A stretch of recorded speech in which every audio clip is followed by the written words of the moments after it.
My best friend refused to come home from vacation after her daughter attempted suicide, then accused me of kidnapping her for taking her daughter in. When I confronted her, she scoffed and said, "She did it for attention." I just stared at her. That was 6 months ago. This morning, she was crying outside a courtroom she wasn't allowed in. My best friend, Sophie, had always dreamed of being a mother.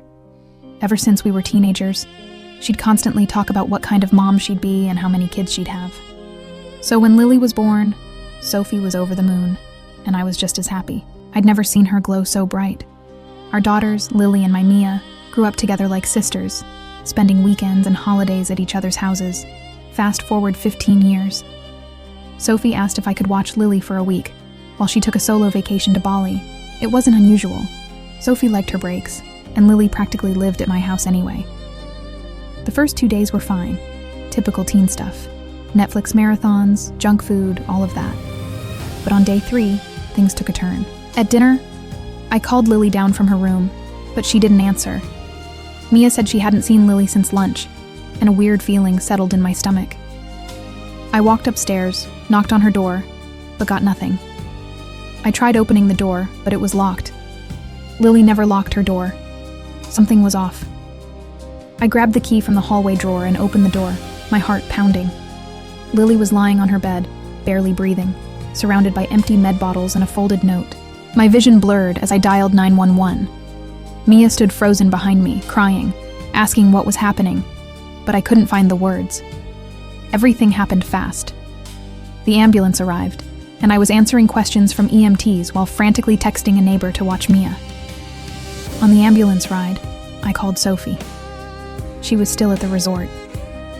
Through choking sobs, I told her what happened. But instead of sounding even remotely worried, Sophie hesitated, then said, "Is it really that serious? Maybe she just wanted attention." I felt my stomach drop. My head spun in disbelief. At the hospital, the doctor explained Lily needed her stomach pumped. I texted Sophie immediately. Surely now she'd realize how serious it was, but Sophie's next message knocked the wind out of me. Changing flights is $200. It's expensive. Plus, you don't have to go to the hospital every day. That's literally what nurses are for. I stared at my phone, my blood boiling. I wanted to scream, but I knew Lily needed me more than Sophie's drama right now. I took off work, used my vacation days, and spent 3 straight nights in the hospital chair beside Lily's bed. One night, she told me she thought Sophie didn't love her anymore. She asked why her mom wasn't coming back for her. I didn't know how to respond.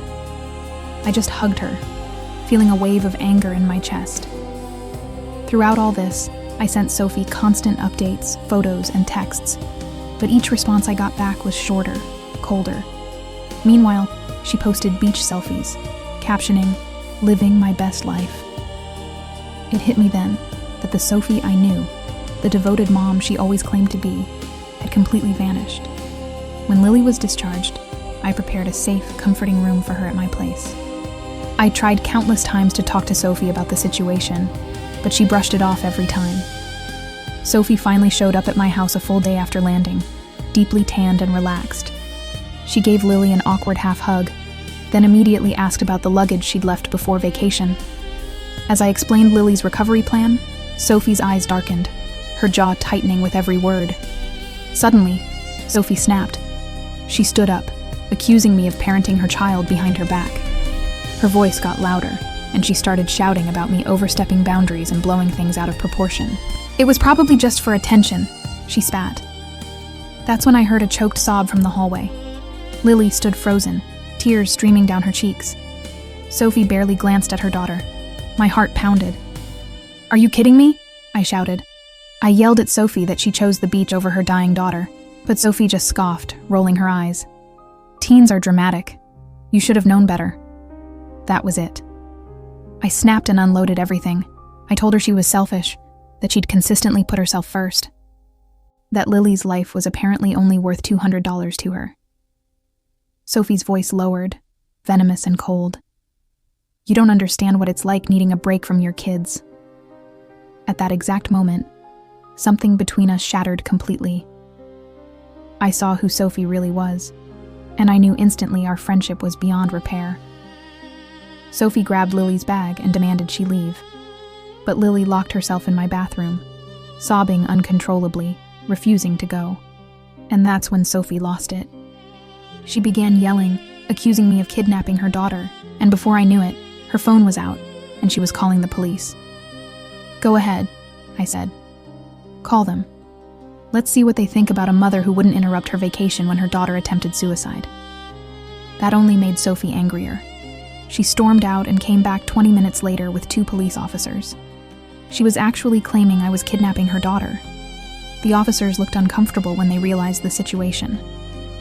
I showed them Lily's discharge papers and tried to explain about the suicide attempt. Sophie interrupted constantly, spinning some tale about me being obsessed with her daughter and trying to replace her as Lily's mother. "Ma'am, where is the minor now?" one officer asked. "She locked herself in the bathroom because she's afraid to go with her mother," I explained. The female officer asked if she could try talking to Lily. She knocked gently on the bathroom door. "Lily, I'm Officer Nguyen. Can we talk for a minute?" After some coaxing, Lily unlocked the door. She looked terrible, red-faced and trembling. The moment she emerged, Sophie started in on her. "Lily, stop this ridiculous behavior right now. You're causing a scene for no reason." The officers exchanged glances. The female officer suggested they talk to Lily privately. Sophie objected, but the male officer firmly told her they needed to hear from Lily directly. While they were talking, Sophie paced the hallway, loudly complaining about me poisoning her daughter against her. Mia, who'd been sitting quietly in the waiting area, started recording Sophie on her phone without anyone noticing. After about 15 minutes, the officers returned with Lily. Officer Nguyen said, "This seems beyond our jurisdiction. This is a family matter that needs professional intervention." She made a call, and a CPS worker named Ms. Carter arrived about an hour later. Ms. Carter interviewed Lily privately, while Sophie continued her tirade about me in the hallway. When Ms. Carter finished talking with Lily, she suggested that Lily stay somewhere she felt safe for 72 hours, while proper evaluations could be conducted. Sophie looked like she might explode, but apparently realized making another scene in front of CPS wouldn't help her case. "Fine, 72 hours, she said. "But I want to get some of her things from the guest room." I didn't trust Sophie to be alone anywhere near Lily, so I went with her to collect Lily's belongings from my house. As soon as we were upstairs, Sophie turned on me. "You think you've won? I'm going to destroy your life for this. Lily is my daughter, not yours. I'll make sure everyone knows what kind of person you really are." What Sophie didn't know was that Mia had followed us upstairs and was recording from the hallway. On the recording, you can clearly hear Sophie say, "I don't even want to deal with a moody teenager. Do you think I enjoy this?" When Sophie left, she slammed every door she could find and peeled out of our driveway fast enough to leave tire marks. Her parting words were that she'd be back with real authorities who would take her side. I called my sister immediately. She's a family attorney, and I needed advice ASAP. She told me to document everything, every text, every interaction, every witness. Start a journal, save screenshots, record dates and times of everything. That night, my phone blew up with messages from mutual friends. Sophie had started posting on social media that I was mentally unstable and had kidnapped her daughter. Some friends were asking what was going on. Some were already taking Sophie's side, and others were sending supportive messages. I couldn't believe how quickly everything had fallen apart. Just a week ago, Sophie and I were planning our annual summer beach trip together. Now, she was publicly accusing me of kidnapping, and I was hiding her daughter from her. The next morning, I took Lily to her scheduled therapy appointment. I was waiting in the reception area when Sophie barged in, demanding to participate in the session. "I'm her mother. I have every right to be there." The therapist, Dr. Lee, came out to the waiting room when she heard the commotion. She calmly asked to speak with Sophie privately before making any decisions. Sophie went with her, leaving me and Lily in the waiting room. "Are you okay?" I asked Lily. She looked down at her hands. "There's something I haven't told anyone," she whispered. "The reason I did what I did? I found messages on Mom's phone. She was texting her friend Chloe about how much she resents being a mother, how she wishes she could just leave and never come back. My heart broke for her. Lily, I'm so sorry. I'm scared to tell the therapist or the CPS lady. What if they make me go to a foster home or something?" I took her hand. "You should tell Dr. Lee everything." The more she knows, the better she can help. And you always have a home with us, no matter what. About 20 minutes later, Dr. Lee emerged looking concerned. Sophie stormed out behind her, yelling that Dr. Lee was biased and unprofessional. She didn't even look at Lily as she left. Dr. Lee asked to speak with both Lily and me. She recommended continued professional support for Lily and suggested it would be best if Lily remained in a stable, supportive environment, meaning our home, at least temporarily. Back at my house, we got a notice that Sophie had filed for an emergency custody hearing. I started to panic, but then Ms. Carter from CPS called. She explained that Dr. Lee had filed a report expressing serious concerns about Sophie's parenting. The emergency hearing had been postponed pending a formal investigation. That should have been a relief, but it just marked the beginning of the battle. Sophie started calling and texting Lily constantly, alternating between guilt trips. "I guess you don't love me anymore," and love bombing. "You're my whole world, baby girl." Then she'd switch to messages like, "Stop exaggerating what happened, and you're making me look bad." Lily showed me all the messages, and I helped her block her mother's number while documenting everything for CPS. It broke my heart to see Lily having to protect herself from her own mother. News about the situation spread through our social circle. Most of our friends were supportive once they understood what had happened, but Sophie managed to convince a few people that I was trying to steal her daughter. These friends started calling me, and even showing up at my house to talk some sense into me. One afternoon, I decided to take the girls for ice cream, hoping to get away from the stress for a bit. In the parking lot of the ice cream shop, we ran into Sophie's best friend, Chloe. She immediately pulled out her phone and started filming us, yelling about parental alienation and how I was brainwashing Lily. I hustled the girls back to the car while they both cried. This is my life now, documenting everything, consulting with my sister about legal options, supporting Lily through her recovery, and trying to shield both girls from Sophie's increasingly erratic behavior. The CPS investigation is ongoing, and Lily's school counselor has been calling me with concern since Lily hasn't been attending. I keep asking myself how we got here. How did 15 years of friendship disintegrate so completely? And more importantly, how did I never see this side of Sophie before? Was she always like this, and I just didn't notice? Or did something change? Whatever the case, I'm committed to being there for Lily for as long as she needs me. She deserves to feel safe and loved. And if Sophie can't provide that, then I will. But I'm scared about what Sophie might do next. She's already proven she'll go to extreme lengths, even calling the police with false accusations. What happens when the 72-hour period is up? What happens if the courts send Lily back to her? I'm trying to take it one day at a time, but the stress is overwhelming. Mia is worried about her friend. My husband is supportive, but concerned about the legal implications, and I'm just trying to keep everything from falling apart completely. The CPS 72-hour cooldown period was almost up, and I was a nervous wreck about what would happen next. Lily hadn't slept through a single night without nightmares since her hospital stay. I'd hear her crying at 2 a.m. and find her sitting in the hallway between our bedroom and Mia's room, not wanting to wake anyone but too scared to be alone. My husband, Ethan, was amazing through all this, making Lily's favorite pancakes in the mornings and helping both girls with homework to keep some sense of normalcy. The night before the 72 hours were up, Lily had the worst panic attack I'd ever seen.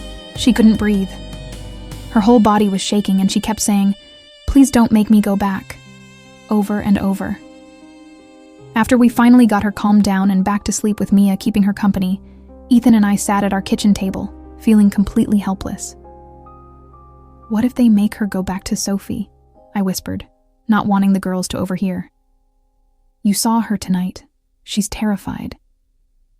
Ethan squeezed my hand. "We'll figure something out. Your sister's coming tomorrow morning, right? She'll know what to do." My sister, Hannah, arrived at 7 a.m. sharp the next day, looking every bit the tough attorney in her navy pantsuit. She'd brought a stack of papers and her laptop, turning our dining room into a makeshift law office. She went through everything we documented so far and nodded approvingly. "You did good keeping records," she said, reviewing the screenshots of Sophie's messages and Mia's recordings. "This will help, but I need to prepare you. Family court can be unpredictable. Biological parents get a lot of leeway." Ms. Carter from CPS arrived at 9 a.m. for a follow-up assessment. She interviewed Lily again, then asked to speak with me and Ethan. Her expression was serious but sympathetic. Based on my preliminary investigation and Dr. Lee's report, I'm recommending temporary guardianship be granted to you while we complete a more thorough assessment, she told us. However, Sophie has hired an attorney who's fighting this hard. There's going to be a hearing tomorrow. I felt a wave of relief followed immediately by dread about facing Sophie in court. As if on cue, my phone buzzed with a text from Sophie. Hope you enjoyed playing mommy. See you in court tomorrow. The rest of the day was a blur of preparation. Hannah coached Lily on what to expect if the judge wanted to speak with her. Ethan took Mia to his parents' house. We decided it was better if she wasn't around for the stress of the hearing. I could barely eat or sleep, my mind racing with worst-case scenarios. The family court was smaller than I expected, more like a conference room than the dramatic courtrooms you see on TV. Sophie was already there when we arrived, sitting beside a slick-looking attorney in an expensive suit. She didn't acknowledge us, just stared straight ahead with a slight smirk on her face. Lily gripped my hand so tight it hurt. I could feel her trembling next to me. Hannah kept a reassuring hand on her shoulder as we took our seats. The judge was an older woman named Judge Larson with reading glasses and a no-nonsense expression. She reviewed the case file for what felt like forever before addressing the room. I've reviewed the reports from Child Protective Services and Dr. Lee, as well as the hospital records, she said. I'd like to speak with Lily privately in my chambers. Sophie's attorney immediately objected, claiming I had coached Lily. The judge overruled him and led Lily away. Those 15 minutes were the longest of my life. Sophie kept glaring at me from across the room while her attorney whispered to her. When they returned, Lily looked drained but somehow calmer. Judge Larson adjusted her glasses and addressed the court. Based on all evidence before me, including my conversation with Lily, I'm granting temporary guardianship to Mr. and Mrs. Reynolds for a period of 30 days, during which time a complete family assessment will be conducted. Sophie gasped audibly.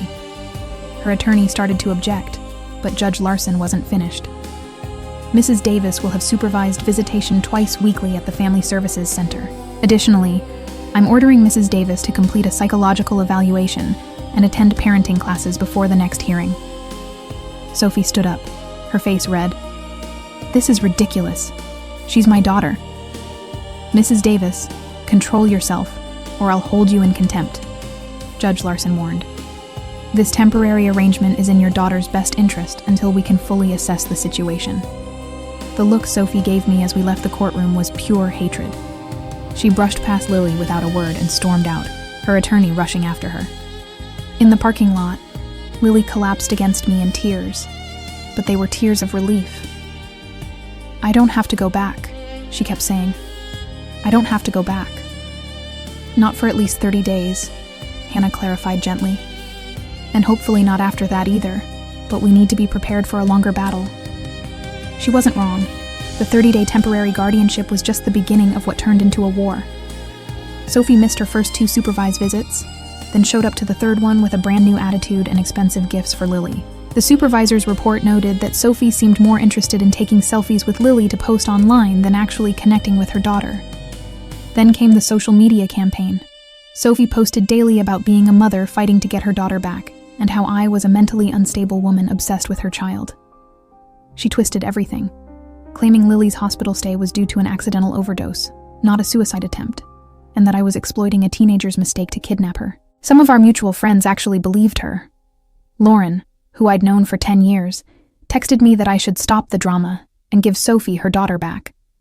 James, another longtime friend, left a voicemail saying he was disappointed in me for coming between a mother and child. The worst part was the impact on Lily. She'd start to make progress in therapy, then see one of her mom's posts, or hear about Sophie's latest lies, and she'd spiral again. One night, she showed me a group chat where her former friends from Sophie's neighborhood were calling her a liar and attention seeker. She was devastated. Why doesn't she just let me go? Lily sobbed. If she doesn't even want me, why is she fighting so hard? I didn't have a good answer. All I could do was hold her and promise we wouldn't give up. Mia was struggling too. She'd lost friends whose parents sided with Sophie, and she was dealing with nasty comments at school. But she stayed fiercely loyal to Lily, even getting suspended for a day after confronting a kid who was spreading rumors about Lily's fake suicide attempt. 3 weeks into the temporary guardianship, Sophie escalated things again.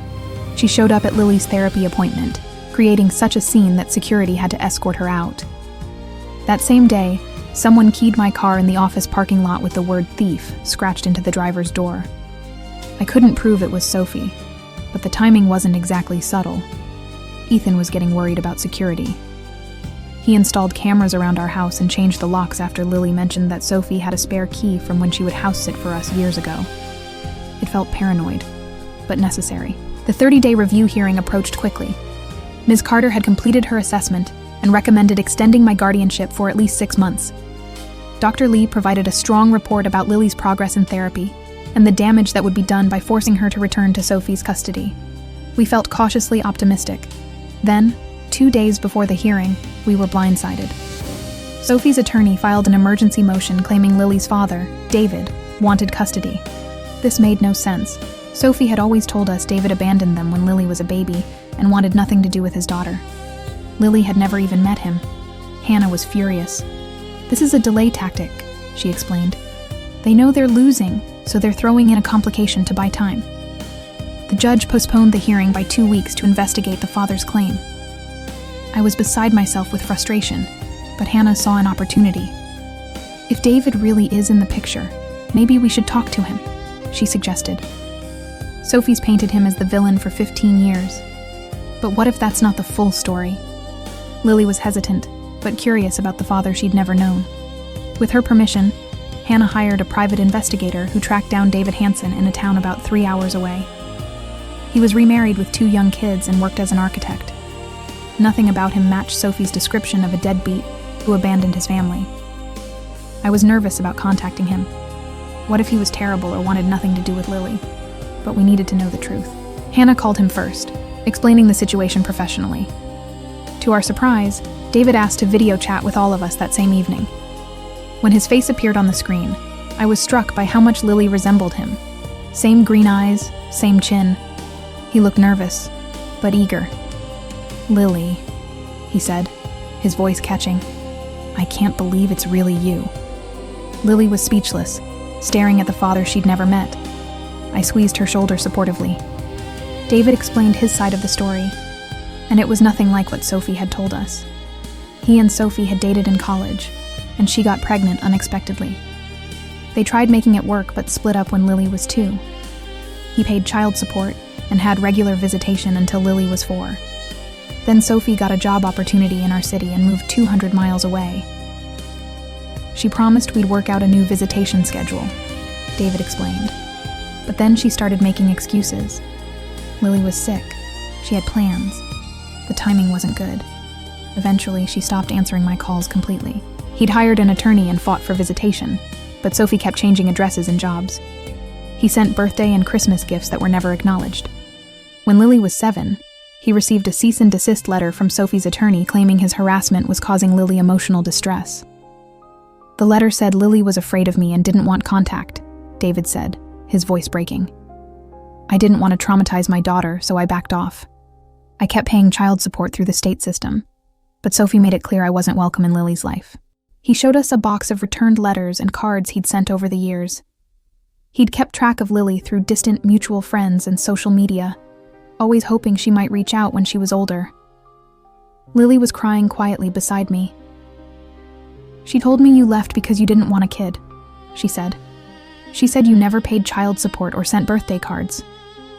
David shook his head sadly. "I never stopped trying, Lily. I never stopped loving you."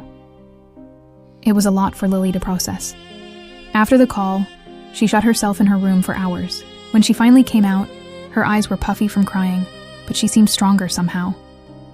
"I want to meet him," she said decisively. "In person." David drove down that weekend. The meeting was awkward at first. How could it not be?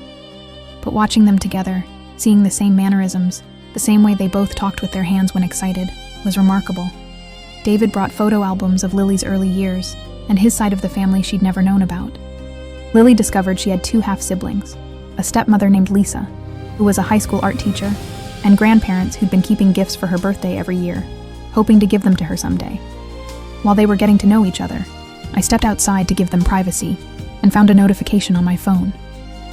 Sophie had posted a photo of herself looking sad next to a picture of Lily as a toddler with the caption, missing my baby girl who was manipulated into thinking I'm a bad mother. Now her father, who abandoned us, is pretending to care after 15 years of absence. Money changes people. I wanted to throw my phone across the yard. The audacity of her lies was unbelievable. But then Ethan showed me something else. Sophie's story was starting to unravel publicly.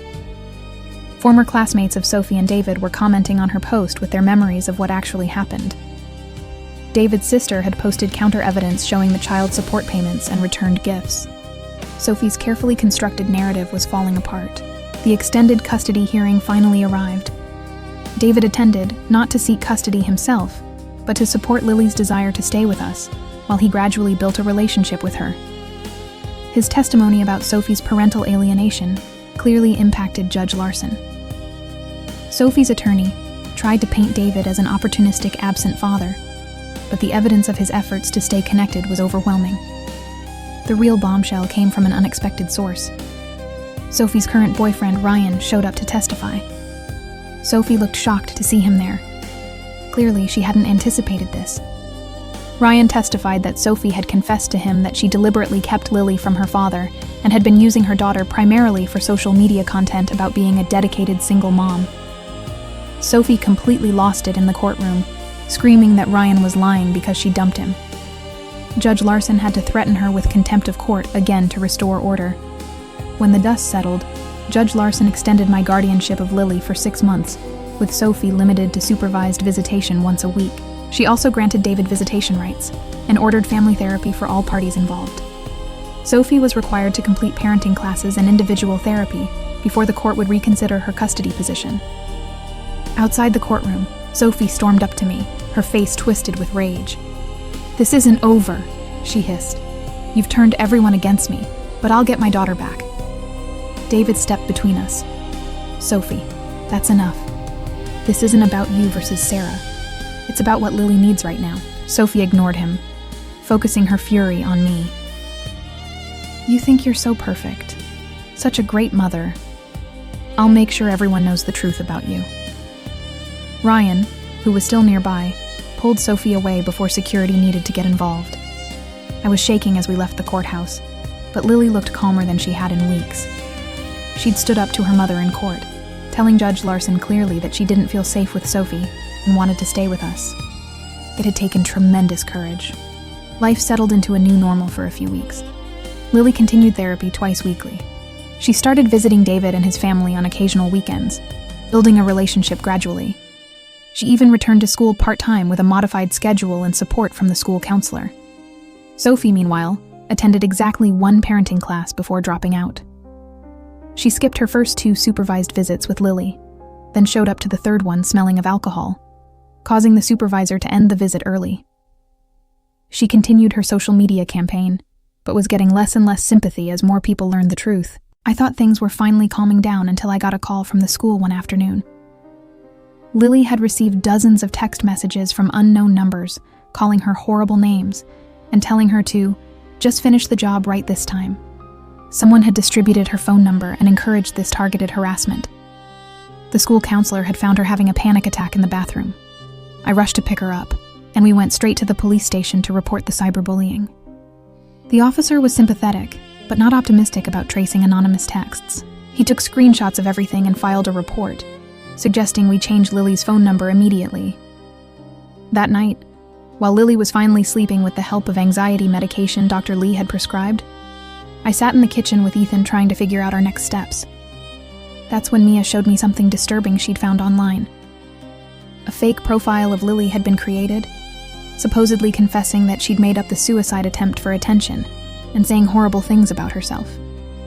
"Mom, I think Aunt Sophie made this," Mia said quietly. She'd started calling Sophie Aunt Sophie instead of just Sophie only recently, as if trying to create distance from someone she'd once loved. Look at these phrases: seeking attention and causing drama for no reason. That's exactly how she talks. She was right.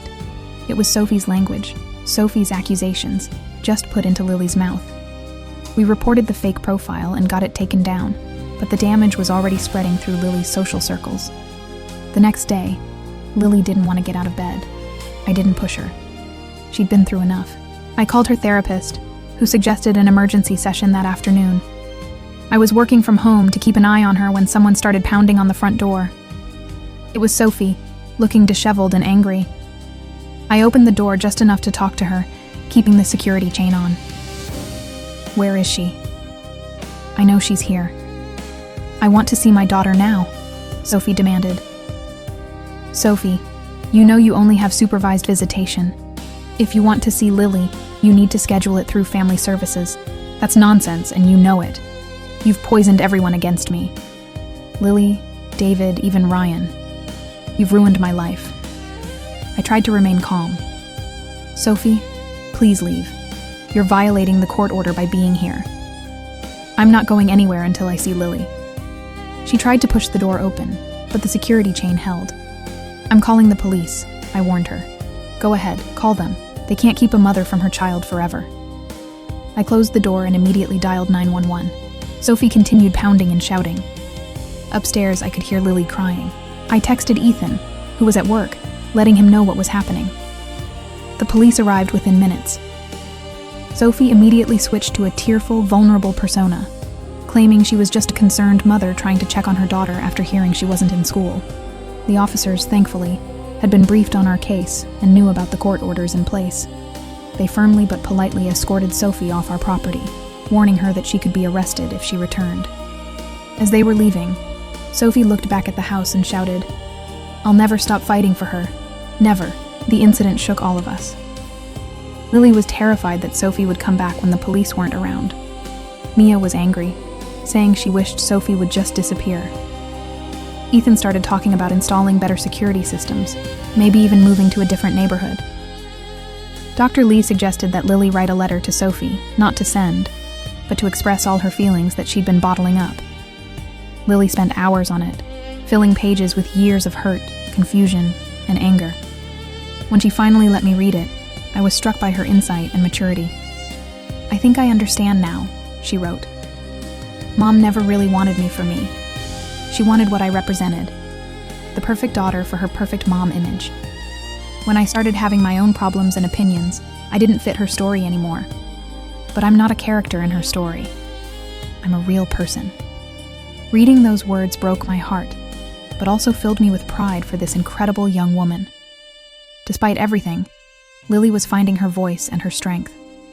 A week later, we got news that would change everything again.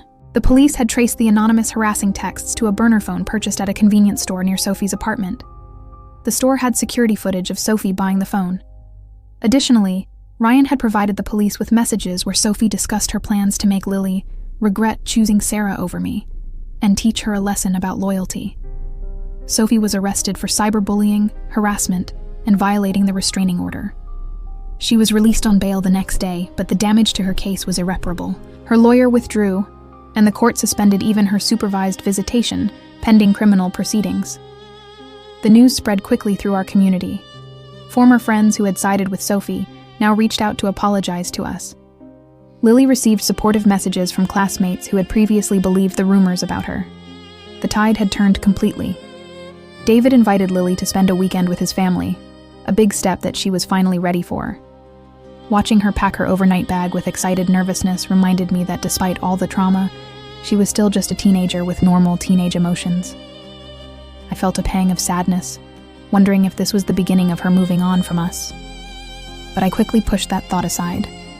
This was what healing looked like. The weekend with David went surprisingly well. Lily came home with stories about her half-siblings, aged 7 and 9, who apparently thought their big sister was the coolest person ever. She'd helped her stepmother, Lisa, with an art project, and discovered they shared a love of photography. David had taken her hiking to his favorite spot overlooking the valley, something they discovered they both enjoyed. "It's weird," Lily told me as I helped her unpack. "Being there feels both totally new and somehow familiar at the same time. Like, David has some of the same habits I do. We both organize our books by color instead of author, and we both hate the crusts on sandwiches. Biology is pretty amazing that way," I said, folding her sweater. "How do you feel about everything?" Lily sat on her bed, thoughtful. "I'm still processing it all. I keep thinking about all the years I believed Mom's lies about him. all the birthdays and holidays we could have shared. It makes me angry, but also sad. Like, what kind of mother keeps a kid from their dad who actually wants to be involved? I didn't have a good answer. Sophie's behavior defied logical explanation. The next morning, I was making breakfast when Lily came downstairs looking troubled.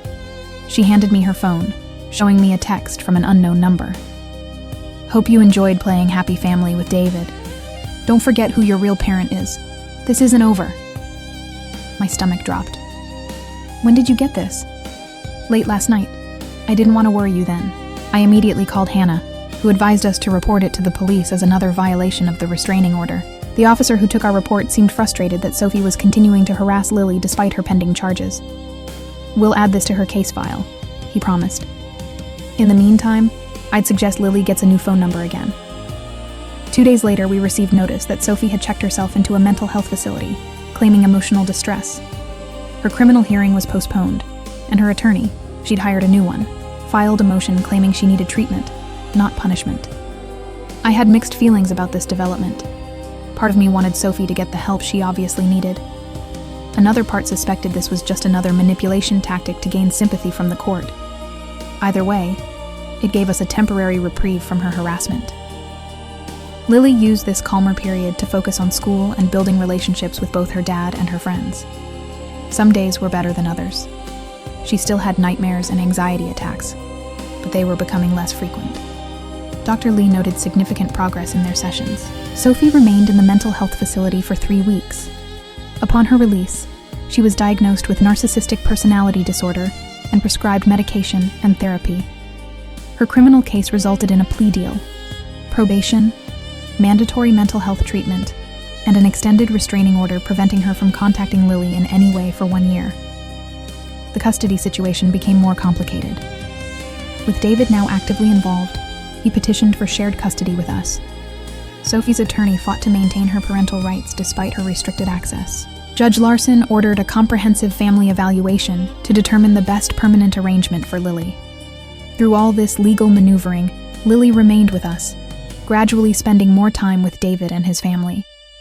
Sophie complied with her treatment plan superficially, but continued posting passive-aggressive content on social media about parental alienation and the system failing mothers. Lily's 16th birthday approached, her first without Sophie, but with her newly discovered father and extended family. She wanted a small celebration, still wary of large gatherings after the cyberbullying incident. We planned dinner with just our immediate family, David's family, and 2 of Lily's closest friends. The evening before her birthday, we were finishing decorations when the doorbell rang. Ethan answered it and returned with a large package labeled for Lily. "Happy birthday from Mom." Lily stared at it warily. "I don't want to open it." "You don't have to," I assured her. "But what if it's something weird or scary? Shouldn't we know?" She had a point. Ethan carefully opened the package, while Lily, Mia, and I watched from a distance. Inside was a photo album and a letter. Ethan checked that there was nothing harmful before handing it to Lily. The album contained baby photos of Lily that we'd never seen. Her first steps, early birthdays, holidays. The letter was surprisingly civil, expressing regret for how things had turned out and asking Lily to remember the good times they had. It was signed, "Love always, Mom." Lily flipped through the album silently, her expression unreadable. Finally, she closed it and handed it to me. "Can you put this somewhere safe? I'm not ready to look at it right now, but I might want it someday." "Of course," I said, taking the album. "Whatever you need." Lily's birthday dinner the next day was a success. David and Lisa brought thoughtful gifts, a professional camera she'd been wanting, and a handmade quilt with fabric from her grandparents' old clothes, creating a connection to the family history she'd missed. Mia gave her a friendship bracelet she'd made herself, with charms representing inside jokes only they understood. Ethan and I gave her a letter officially inviting her to live with us for as long as she wanted, along with a key to our house on a special keychain. It wasn't the most exciting gift, but the symbolism meant everything to Lily. She hugged us both for a long time, whispering, "Thank you," over and over. As the custody evaluation continued, we settled into a routine. Lily split weekends between our home and David's, with special occasions shared between both families. Sophie complied with her court-ordered treatments and occasionally sent appropriate cards or messages through her attorney. 6 months after Lily's suicide attempt, the final custody hearing was scheduled. The evaluator recommended a unique arrangement. Primary physical custody would remain with us, since Lily was settled in our home and doing well, with regular visitation with David and his family. Sophie would be allowed monthly supervised visits once she completed her treatment program, with the possibility of expanded access after a year of demonstrated stability. In the courtroom, we braced for Sophie's objections, but she surprised everyone by accepting the arrangement without argument. She looked different, calmer, less polished, more authentic somehow. When given the chance to address the court, she actually apologized. "I recognize that my behavior has hurt my daughter," she said, her voice steady. "I've been focusing on what I wanted rather than what Lily needed. I'm committed to getting better so I can be the mother she deserves, even if that looks different than I imagined." Judge Larson seemed impressed by Sophie's statement and approved the custody arrangement with periodic court reviews to ensure everyone was adhering to the terms. Outside the courtroom, Sophie approached us cautiously. Lily tensed beside me, and I put a protective arm around her shoulders. "Lily, I know you don't believe me right now, and I don't blame you," Sophie said. "But I'm trying to change. Really trying. I hope someday you'll give me another chance to be in your life." Lily nodded stiffly, but didn't speak. Sophie seemed to accept this, turning to leave without pushing for more. As we walked to our car, Lily was quiet. Finally, she said, "Do you think she meant it about changing?" "I don't know," I answered honestly. "People can change if they really want to, and put in the work, but it takes time to rebuild trust once it's broken." "I'm not ready to forgive her," Lily said firmly. "Maybe someday, but not now." "That's completely valid," I assured her. "You don't owe her forgiveness on any timeline but your own." That night, I found Lily sitting on our back porch swing, looking at the stars. I sat beside her, and we swung quietly for a few minutes. "Sarah," she said finally, "thank you for saving my life. Not just that night, but every day since." I wrapped my arm around her, my throat tight with emotion. "You're the one who did the hard work, Lily. I'm just grateful I get to see the amazing person you're becoming." "I used to think I didn't matter to anyone," she said softly. "Now I know that's not true." As we sat there under the stars, I reflected on how differently things might have turned out if I hadn't found Lily that night. If I'd respected Sophie's parental authority despite my concerns. If I'd backed down when faced with police and accusations. The thought was unbearable. Our journey was far from over. Lily still had a lot of healing to do. The relationship with her father was still new and developing. Sophie remained an unpredictable factor in our lives. But for the first time in months, I felt genuine hope for Lily's future and for all of us. The broken friendship with Sophie would always be a painful chapter in my life. I mourned the loss of the person I thought she was, the years of shared memories and trust. But in its place, something stronger had formed, a chosen family built on genuine care rather than obligation or image, and watching Lily blossom in that environment made everything we'd been through worthwhile. The broken friendship ended. For the next couple of months, things were actually pretty stable. Lily was attending therapy regularly, and her therapist reported good progress. She'd even started going back to school full-time, though we'd arranged with the administration that she could call me to pick her up if things got overwhelming. David was proving to be an amazing dad, patient, thoughtful, and totally committed to building a relationship with Lily at her pace. But I should have known Sophie wouldn't stay quiet for long. Right after winter break, Lily came home from school looking upset. Apparently, Sophie had created a whole Mother's Rights Facebook group specifically about our situation.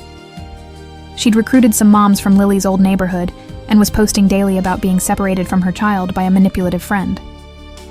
The worst part was she'd posted old photos of Lily without permission, including some from her hospital stay. "How did she even get those?" Lily asked, her hands shaking as she showed me her phone. "I never gave her permission to share these." I called Hannah immediately, and she helped us file a complaint for violation of the restraining order and unauthorized use of Lily's images, but the damage was already spreading online. Some of Sophie's followers had found Lily's social media and were sending her nasty messages about being ungrateful to her mother. We thought we'd have to fight this new battle, but something unexpected happened. One of the moms in Sophie's group, a woman named Sarah, reached out to me privately. She joined thinking she was supporting a wronged mother, but after seeing some inconsistencies in Sophie's stories, she'd done some digging. "I found the court records," Sarah wrote, "and they don't match what Sophie's telling everyone." I confronted her about it, and she went ballistic, accusing me of betraying her. I think several people are starting to see through her act. Sure enough, within days, Sophie's support group imploded. Several members posted public apologies to Lily after discovering they'd been manipulated. Sophie took down the entire group and went suspiciously quiet online. "Do you think she's finally giving up?" Ethan asked hopefully one night after the girls had gone to bed. I shook my head. "I don't think Sophie knows how to give up. She's just regrouping." I was right. 2 weeks later, Lily came to me with another concerning development. "Mom, I mean Sarah," she corrected herself, though secretly my heart swelled a little whenever she accidentally called me Mom. "Sophie's been emailing my teachers." She showed me her school email, which included a forwarded message from her English teacher. Sophie had contacted every one of Lily's teachers, claiming she was concerned about her daughter's academic performance and requesting regular updates on assignments and grades, despite the court order specifying all educational information should go through me or David. The school administration was amazing once I explained the situation. They sent out a staff-wide alert about Sophie and reinforced their security protocols to prevent her from accessing Lily's records or the building itself. Sophie's next move came during Lily's therapy session.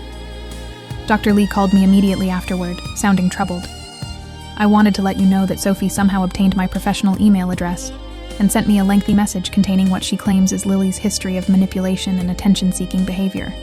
It's highly inappropriate, and I reported it to the court." Lily was devastated when she found out. "She's trying to turn everyone against me," she whispered, hugging her knees to her chest. "Even my therapist. But it's not working," I pointed out gently. Dr. Lee saw right through it. "Everyone who matters knows the truth about you, Lily." That seemed to help, but I could see the toll this constant battle was taking on her and on Mia, too. My daughter had been Lily's rock through everything, but I noticed she was becoming anxious about her own reputation at school, after Sophie started suggesting online that Mia was a bad influence who encouraged Lily's rebellion. I found Mia crying in her room one night, after seeing posts where some parents questioned whether their kids should hang out with those troubled girls from the Reynolds house. I sat on her bed and pulled her into a hug. "I'm so sorry, sweetheart. This isn't fair to you." Mia wiped her eyes. "I don't care what those stupid parents think. I just hate seeing Lily hurt over and over, and I'm scared about what Sophie might do next." I was scared too, though I tried not to show it. I was also exhausted. Between work, legal issues, supporting both girls, and trying to maintain some semblance of a normal household, I was running on fumes. Ethan was picking up tons of slack, but he was tired too. That's when David stepped up in a way I hadn't expected. He adjusted his work schedule to take Fridays off so he could help with school pickup and appointments. He started having Lily and Mia over on those afternoons, giving Ethan and me a few hours to catch our breath each week.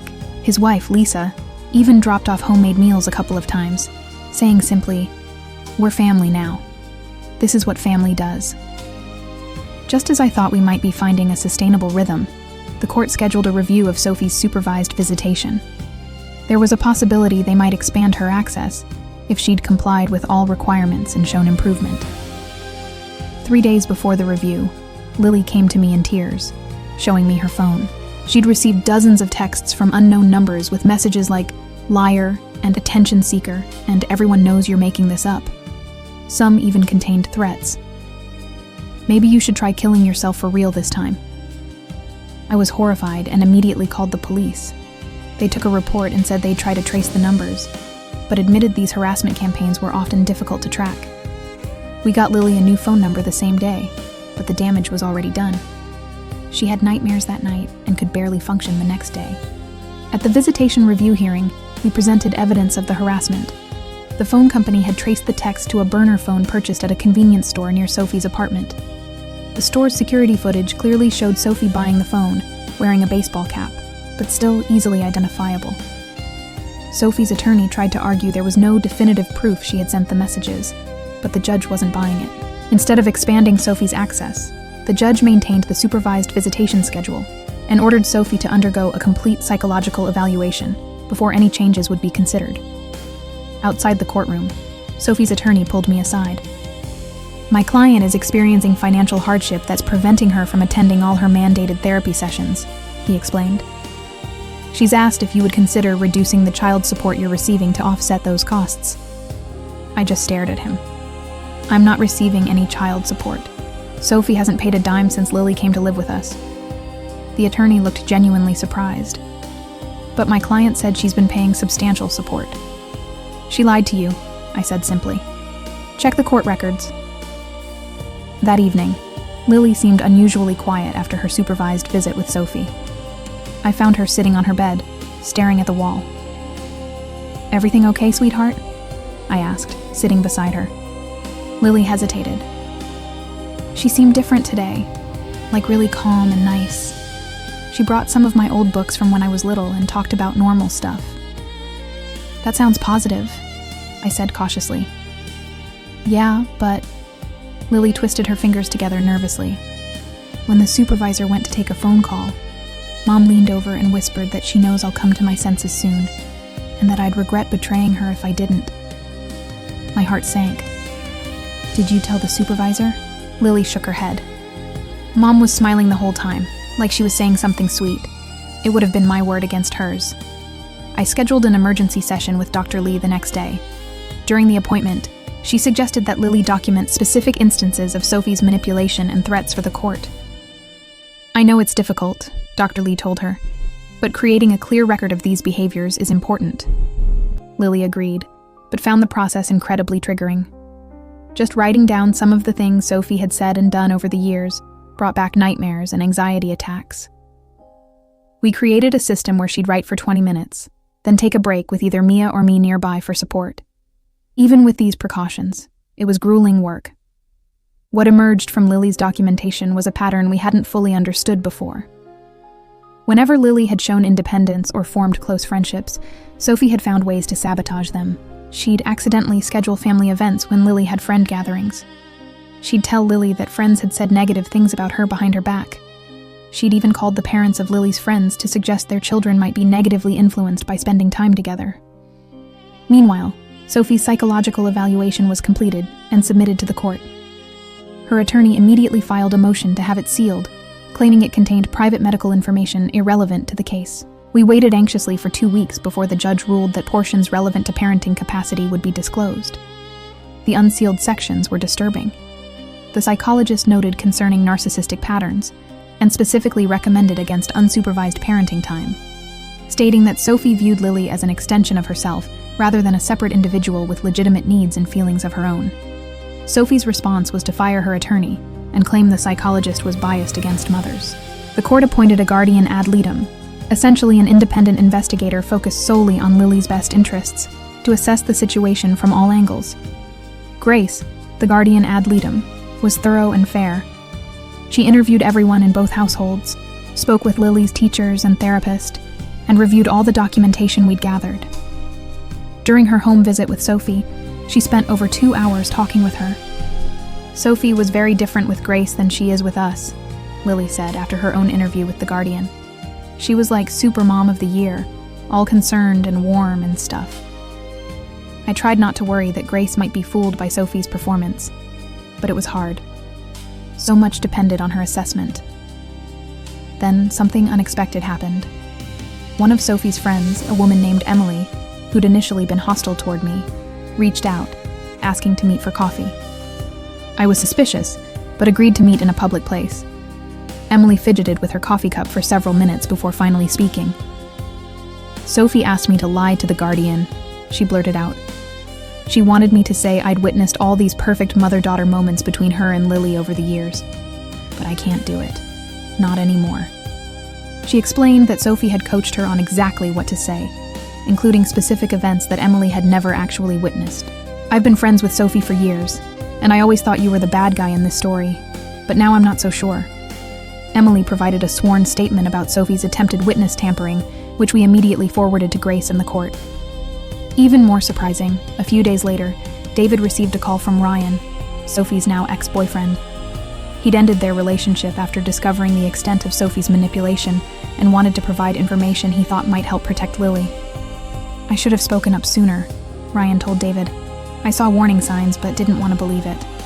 Sophie was obsessed with what she called winning against you guys, but she barely mentioned Lily's well-being. It was all about proving she was right." Ryan provided screenshots of disturbing messages where Sophie discussed using Lily to maintain her Mother of the Year image on social media and complained about how much easier life would be without teenage drama. Grace's final report to the court was comprehensive and unflinching. She recommended Lily remain in my custody with continued therapeutic visitation with Sophie. But the report contained something none of us had anticipated: concerns about Sophie's financial exploitation of Lily through a fundraising account claiming to be for Lily's recovery and legal defense. The judge immediately froze the account and ordered a financial investigation. It revealed Sophie had raised over $15,000 from sympathetic followers online, ostensibly for Lily's treatment and legal fees. Bank records showed the money had actually funded Sophie's vacation, shopping sprees, and legal representation. The court ordered Sophie to repay all fraudulently obtained funds and barred her from using Lily's name or image online for any purpose.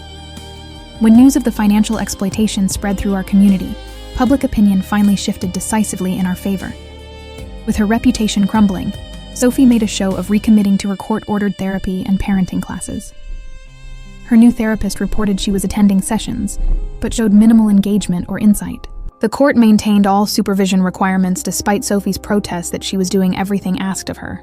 As Lily's 17th birthday approached, we wanted to make it special. She'd made remarkable progress in therapy, and had even joined an art group for teens dealing with trauma. 2 weeks before her birthday, Sophie filed an emergency motion demanding to be included in any celebration as her maternal right. The judge not only denied Sophie's motion, but reprimanded her attorney for abusing emergency proceedings. Still, Lily worried Sophie might show up anyway and ruin the day. So David suggested hosting the celebration at his house in the neighboring state. The party was perfect. Just friends and family, good food, and no drama. Lily seemed genuinely happy, laughing with Mia and her half-siblings, showing Lisa her latest art project, and looking more relaxed than I'd seen her in over a year. When we returned home that evening, we found dozens of boxes stacked on my front porch, all labeled Lily's Childhood. Inside was mostly junk: broken toys, stained clothes, even some trash. Clearly Sophie's attempt to insert herself into the day, even from a distance. "Classic mom," Lily said, sighing as we sorted through the mess. "Always has to remind everyone she exists." As the school year progressed, Lily started talking about college. She wanted to visit some art schools on the East Coast, which would require adjusting the custody agreement for out-of-state travel. We filed the appropriate motions months in advance, anticipating Sophie's opposition. Sure enough, Sophie fought the college visit request, claiming Lily was too emotionally fragile to travel far from home. The guardian ad litem strongly disagreed, noting Lily's excellent academic recovery and emotional growth.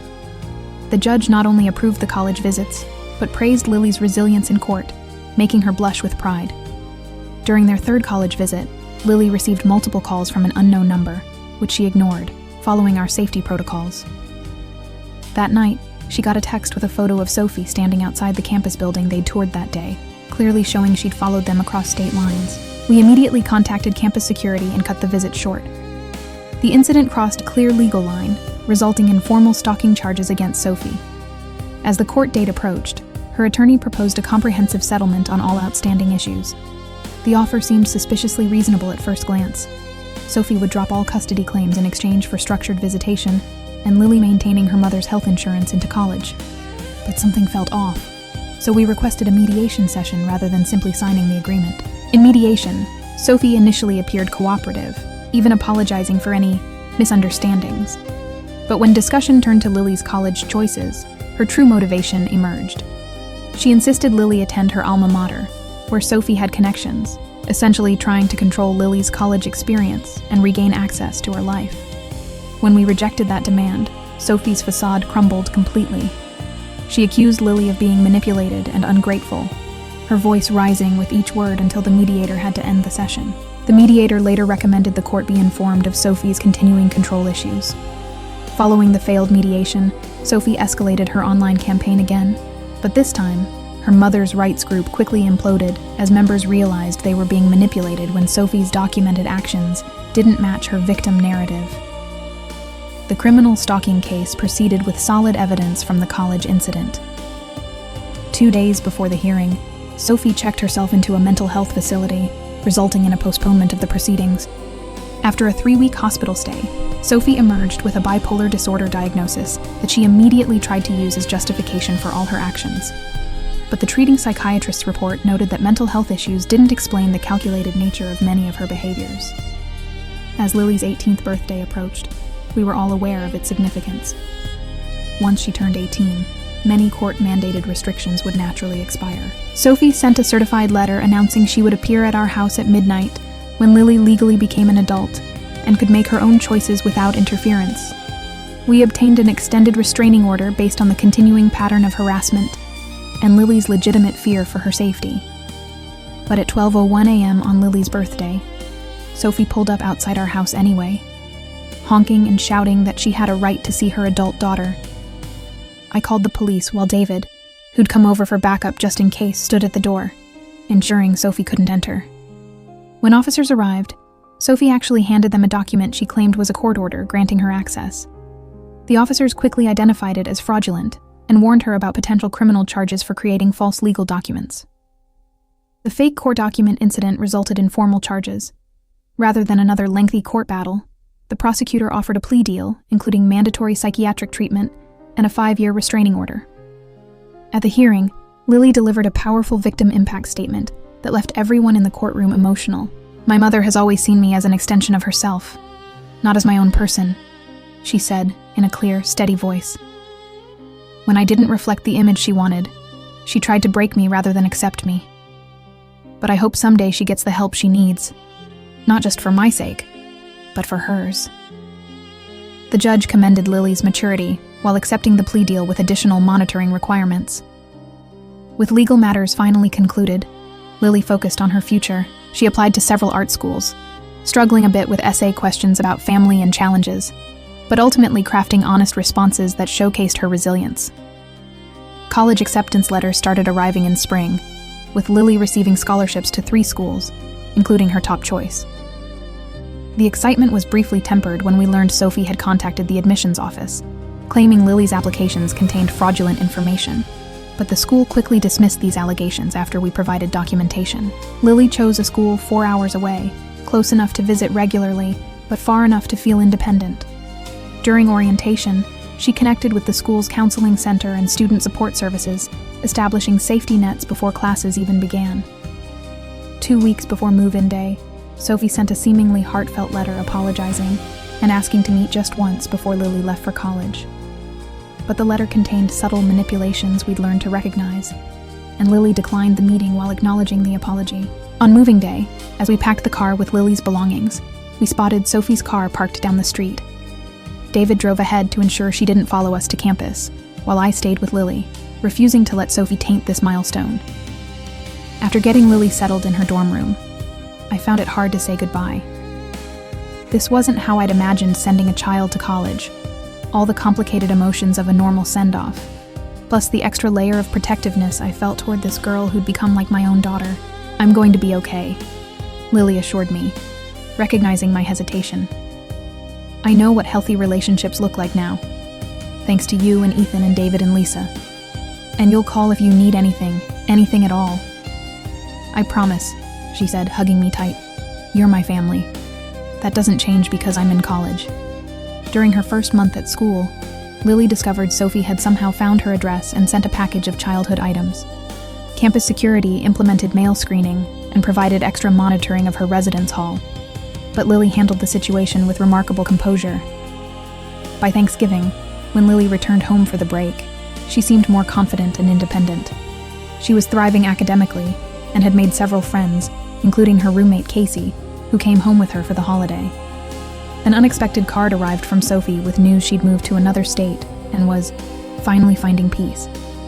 Now 2 years later, Lily is flourishing in college with a 3.8 GPA and a fantastic group of friends. She still sees a therapist occasionally, but mostly to process normal college stresses rather than trauma. She spends breaks and holidays alternating between our house and David's, with Mia visiting her at school whenever possible. She still receives occasional messages from Sophie, who seems to have finally accepted the boundaries Lily has set. The messages are more respectful now, though they always contain hints of what their relationship could be. Lily maintains minimal contact on her own terms, not out of obligation, but as part of her own healing journey. Last week, Lily called with exciting news. Her artwork had been selected for a prestigious student exhibition. "They want me to bring family to the opening," she said. "So I need you, Ethan, Mia, Dad, Lisa, and the kids there. You're all my family." We wouldn't miss it for anything, I promised. The broken friendship with Sophie will always be part of our story. The pain of losing someone I'd once considered a sister runs deep, and I sometimes still catch myself missing the person I thought she was. But what we've gained in return, this chosen family built around Lily's well-being, is more meaningful than I could have imagined. I watch Lily now, confident and thriving, pursuing her dreams without fear. I see Mia, whose unwavering loyalty to her friend taught her more about courage than any lesson could. I see David and his family, who opened their hearts to the daughter they'd been separated from.